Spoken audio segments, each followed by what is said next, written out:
नमस्कार, जोहार, मैं संजय और आप देख रहे हैं न्यूज़ झारखंड। चलिए जानते हैं सुबह से लेकर शाम तक की तमाम बड़ी खबरों को।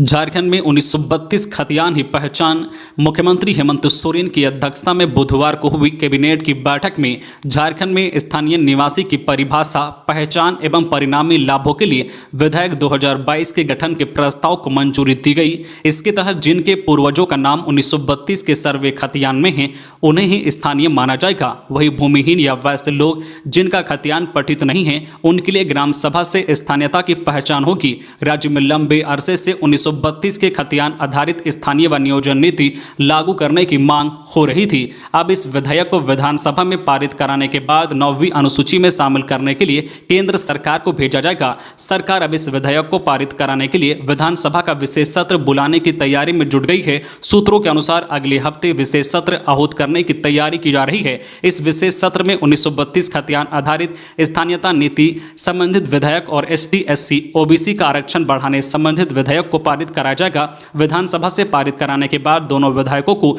राज्यपाल के माध्यम से केंद्र को भेजा जाएगा।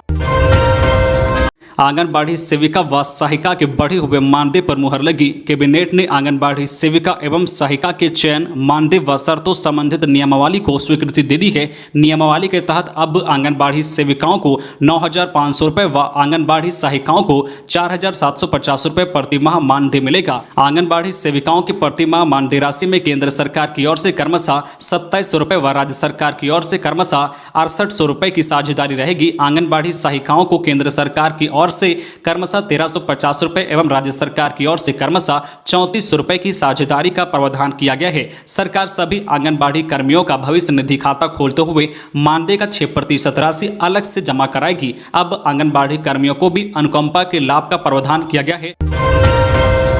रांची में अब मंचलों की खैर नहीं, पुलिस ने तैयार किया प्लान। स्कूल कॉलेज के बाहर तैनात रहेंगे शक्ति कमांडो। रांची के स्कूल कॉलेज गेट के बाहर मंचलों का जमावड़ा लगा रहता है। ऐसे में छात्राओं के साथ अक्सर छेड़छाड़ व फफ्तियां कसना आम बात हो गया है। रांची पुलिस ने ऐसे मंचलों पर शिकंजा कसने की तैयारी शुरू कर दी है। इसके लिए एक प्लान तैयार किया गया है। इस प्लान के तहत स्कूल कॉलेज में होर्डिंग्स लगाई जाएगी। इस होर्डिंग्स में DSP, शक्ति कमांडो, टाइगर मोबाइल व PCR पुलिस का मोबाइल नंबर अंकित रहेगा। होर्डिंग्स में अंकित नंबर पर फोन करने के बाद 15 मिनट के भीतर पुलिस की टीम मौके पर पहुंचेगी। छात्रा के साथ छेड़छाड़ी करने वाले मंचलों को न सिर्फ पकड़ेगी बल्कि उसे जेल भी भेजेगी। होर्डिंग्स में यह अपील की जाएगी कि अगर कोई बदमाश परेशान करता है तो होर्डिंग्स में दिए गए नंबर पर तुरंत फोन कर अपनी शिकायत दर्ज कराएं। SSP किशोर कौशल ने इस संबंध में आदेश भी जारी कर दिया है। शक्ति कमांडो को कॉलेज में गश्त लगाने को कहा गया है। शक्ति कमांडो में महिला पुलिसकर्मी की तैनाती की गई है।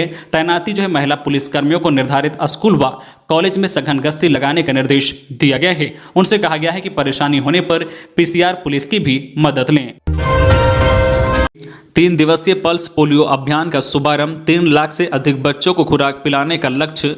बोकारो जिले में आज यानी गुरुवार से 3 दिवसीय उपराष्ट्रीय पल्स पोलियो अभियान की शुरुआत की गई। DC कुलदीप चौधरी ने सदर अस्पताल परिसर में बच्चों को पोलियो की खुराक पिलाकर अभियान की शुरुआत की। अनुमंडल पदाधिकारी Chas Dilip Pratap Singh Shekhawat, civil surgeon doctor AB Prasad और बोकारो विधायक प्रतिनिधि संजय त्यागी भी वहां मौजूद रहे। DC कुलदीप चौधरी ने बताया कि राज्य के सीमावर्ती जिलों में राष्ट्रीय पल्स पोलियो अभियान चलाया जा रहा है। भौगोलिक दृष्टिकोण से बोकारो जिला आसपास के अन्य राज्यों से सटा हुआ है। ऐसे में यहां भी पल्स पोलियो अभियान का आयोजन किया गया है। पोलियो अभियान को सफल बनाने के लिए पर्याप्त संख्या में बूथ बनाए गए हैं। उपायुक्त ने कहा है कि इस अभियान के तहत 3,53,255 बच्चों को पोलियो रोधी खुराक पिलाने का लक्ष्य है। हर हाल में लक्ष्य की प्राप्ति करनी है। खबरों में आगे बढ़ने से पहले आपसे रिक्वेस्ट है कि अगर आप चैनल को सब्सक्राइब नहीं किए हैं तो प्लीज चैनल को सब्सक्राइब करके बेल आइकन प्रेस कर दे, जिससे आपको झारखंड की हर छोटी बड़ी खबर का अपडेट आप तक पहुंचता रहे। चलिए बढ़ते हैं खबरों की ओर।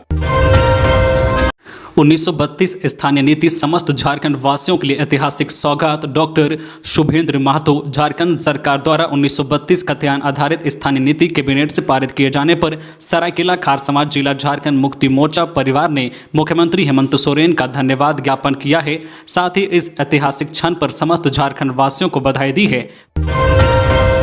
सरकार को कोई हिला नहीं सकता।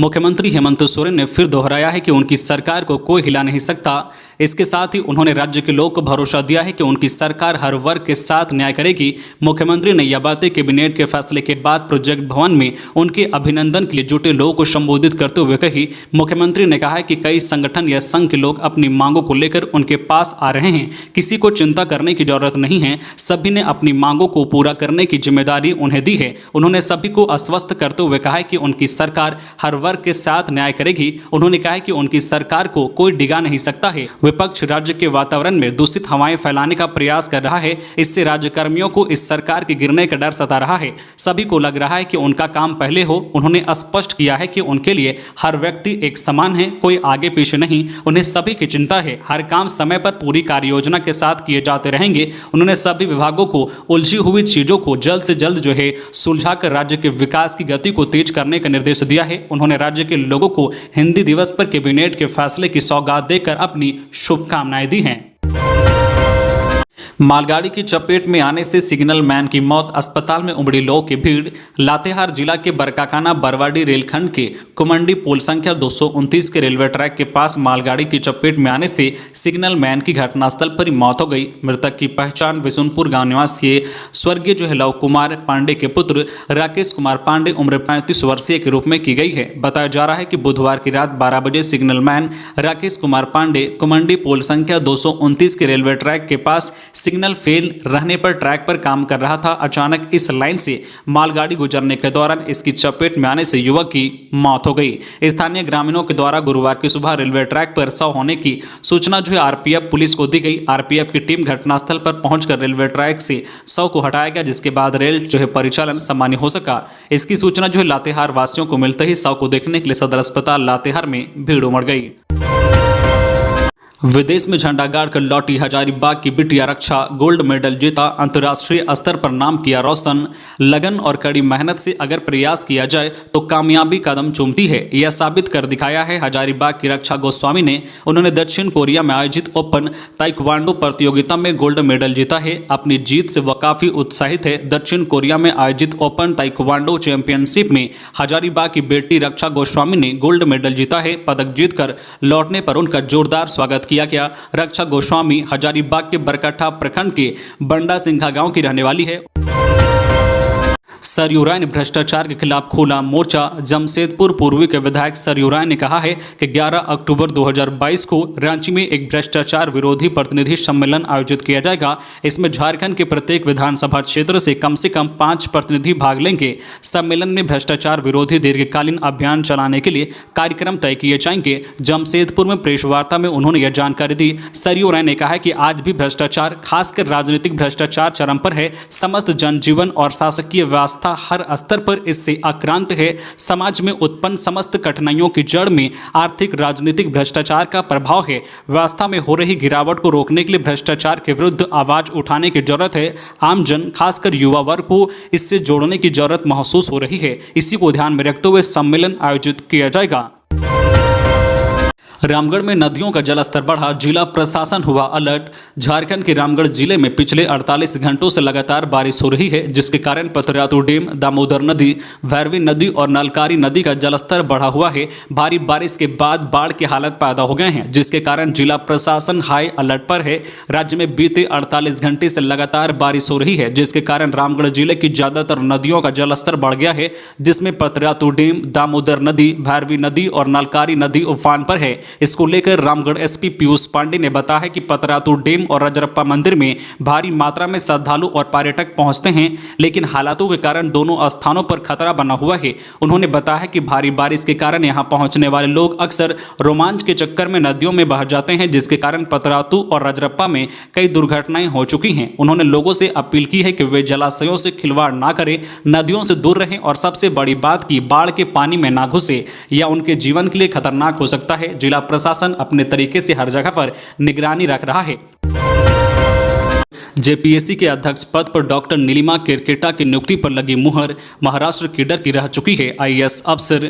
झारखंड लोक सेवा आयोग जेपीएससी के अध्यक्ष पद पर भारतीय प्रशासनिक सेवा आईएएस की सेवानिवृत्त अधिकारी डॉक्टर मेरी नीलिमा केरकेटा की नियुक्ति पर राज्य मंत्रिमंडल ने अपनी मुहर लगा दी। झारखंड की मंत्रिमंडल सचिव वंदना डाडेल ने बुधवार को बताया है कि मुख्यमंत्री हेमंत सोरेन की अध्यक्षता में राज्य मंत्रिमंडल की हुई बैठक में केरकेटा की नियुक्ति को मंजूरी दी गई है। इससे पहले मुख्यमंत्री सचिवालय ने 10 सितंबर को केरकेटा को इस पद पर नियुक्त करने की घोषणा की थी। झारखंड लोक सेवा आयोग का अध्यक्ष पद जुलाई माह से जो तत्कालीन अध्यक्ष अमिताभ चौधरी के सेवानिवृत्त होने के बाद से रिक्त है। पूजा समेत 3 की हिरासत अवधि बढ़ी, सुनवाई 28 को। मनी लॉन्ड्रिंग के आरोप में बिरसा मुंडा केंद्रीय कारा होटवार में 121 दिन से बंद निलंबित आईएएस अधिकारी पूजा सिंघल को बुधवार को ईडी कोर्ट में वीडियो कॉन्फ्रेंसिंग के माध्यम से पेश किया गया। उनके साथ जेल में बंद सीए सुमन कुमार एवं बर्खास्त जूनियर इंजीनियर राम विनोद प्रसाद सिन्हा को भी वीडियो कॉन्फ्रेंसिंग के माध्यम से पेश किया गया। तीनों की न्यायिक हिरासत अवधि 28 सितंबर तक बढ़ा दी गई है। तीनों की पेशी अब अदालत में 28 सितंबर को होगी। पूजा 11 मई से जेल में हैं, जबकि राम विनोद प्रसाद सिन्हा को ईडी ने कोलकाता से 17 जून 2022 को गिरफ्तार किया था, तब से वे जेल में हैं। लंपी वायरस, रांची के 7 प्रखंडों में फैला संक्रमण। कई राज्यों में कोहराम मचा रहे लंपी वायरस का आतंक झारखंड में भी बढ़ता जा रहा है। देवघर व हजारीबाग के साथ रांची के 7 प्रखंडों नगड़ी, चान्हो, मांडर, लापुंग और मांझी, सोनाहातू व राही में वायरस फैलने की आशंका है। इन क्षेत्रों में कई मवेशी बीमार हैं। बीते 4 दिनों में राज्य में लंपी स्किन डिजीज से संक्रमित संदिग्ध 4 मवेशी की मौत हो चुकी है। 3 दिन पहले चान्हो में जहां सबसे पहले एक बछड़े की मौत हुई थी, मंगलवार को उसी क्षेत्र में एक ने जान गंवा दी। वहां एक और गाय की स्थिति काफी खराब है। बुधवार को मांडर में भी 2 गाय की मौत हुई है। मांडर में करगे पंचायत निवासी सुभन अंसारी एवं नगर पंचायत के बरटोली निवासी जमाउद्दीन के गाय के भी मरने की भी सूचना है। हालांकि जिला पशुपालन पदाधिकारी डॉक्टर अनिल कुमार ने बताया कि मांडर में एक ही गाय की मौत हुई है। वह लगभग 1 सप्ताह से बीमार थी। किसान उसका इलाज क्वैक से करा रहे थे। तो ये थी आज की झारखंड की टॉप बड़ी खबरें। इसी तरह झारखंड की हर छोटी बड़ी खबर देखने के लिए आप हमारे चैनल न्यूज झारखंड चैनल को सब्सक्राइब करके बेल आइकन प्रेस कर दीजिए, जिससे आपको झारखंड की हर छोटी बड़ी खबर का अपडेट आप तक पहुंचता रहे। तो आज के लिए बस इतना ही। हमें दीजिए इजाजत, फिर मिलते हैं नेक्स्ट न्यूज में।